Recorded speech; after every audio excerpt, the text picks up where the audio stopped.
अलैकुम। आज मेरा उन्वान है डॉक्टर बाबा साहब अम्बेडकर हालात ज़िंदगी। सरजमीन हिंदुस्तान पर हर दौर में ऐसे बेशुमार अफराद पैदा हुए जिन्होंने अपने वजूद कारनामों से न सिर्फ अपने ज़ात, खानदान, कौम मिलत के लिए ग्राकद्र नामे अंजाम दिए। ऐसी ही अजीम शख्सियत में डॉक्टर बाबा साहब अम्बेडकर का भी शुमार होता है। डॉक्टर अम्बेडकर का असली नाम भीमराव सकपाल था और डॉक्टर बाबा साहब अम्बेडकर 14 अप्रैल 1891 को मध्य प्रदेश में पैदा हुए। उनका ताल्लुक महाराष्ट्र के महार खानदान से थे।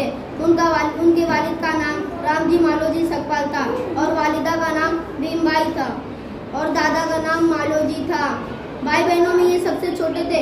लोग उन्हें प्यार से भीमा कहते थे। जब ये 6 साल के थे तब उनके वालिदा का इंतकाल हो गया और उनकी बहन ने उनकी परवरिश शुरू कर दी। डॉक्टर अम्बेडकर अपने उस्तादों का बेहद एहतराम करते थे। सतारा के एक स्कूल में अम्बेडकर नामे एक उस्ताद थे जो जात पात को नहीं मानते थे। वो सबके साथ बराबरी का सलूक करते थे।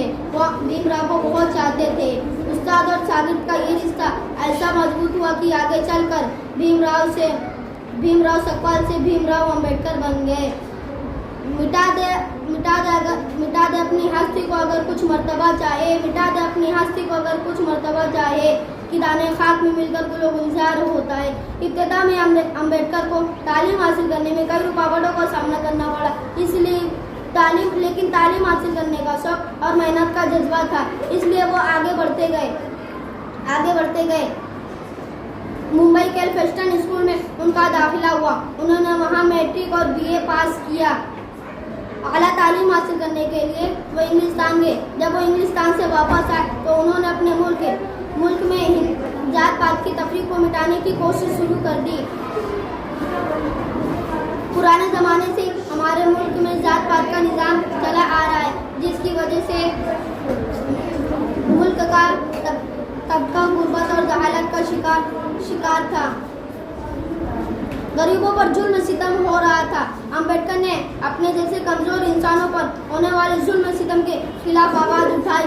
उनमें गांव और शहरों में घूम कर लोगों को बेदार किया। उनमें खुद उनके दिलों से खौफ को निकाला। उनमें खुद एक मादी पैदा किया। डॉक्टर बाबा साहब अम्बेडकर का ख्याल था कि समाज में बाइज़्ज़त ज़िंदगी गुजारने के लिए तालीम हासिल करना बहुत ज़रूरी है। उन्होंने कमज़ोर तबक़ात के लोगों के लिए तालीमी इदारे कायम किए, स्कूल और कॉलेज खुलवाए। वो मर्दूज़न मसावत के हामी थे। वो हमेशा कौमी इत्तेहाद पर जोर देते थे।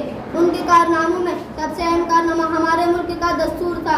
हमारा मुल्क 15 अगस्त 1947 को आज़ाद हुआ। आज़ादी से पहले 1946 में हमारे मुल्क के निज़ाम को चलाने के लिए दस्तूर बनाने का काम शुरू हो चुका था। डॉक्टर बाबा साहब अम्बेडकर दस्तूर साज मजलिस मुशव्वदा कमेटी के सदर थे। उन्होंने दिन रात सख्त मेहनत और गौर व फिक्र के बाद दस्तूर का मुशव्वदा तैयार किया। भारत के दस्तूर की तैयारी डॉक्टर बाबा साहब अम्बेडकर की खिदमत में पेश नजर आया। उन्हें भारत के दस्तूर का मामार कहा जाता है। आज़ादी मिलने के बाद डॉक्टर बाबा साहब अम्बेडकर को भारत का पहला वज़ीर कानून बनाया गया। डॉक्टर बाबा साहब अम्बेडकर आबी निज़ाम, खारजे ताल्लुकात, मुल्की तहफ़्फ़ुज़, शहाफ़त, माशियात और समाजी इंसाफ जैसे शोबों में भी अपनी खिदमत अंजाम दी।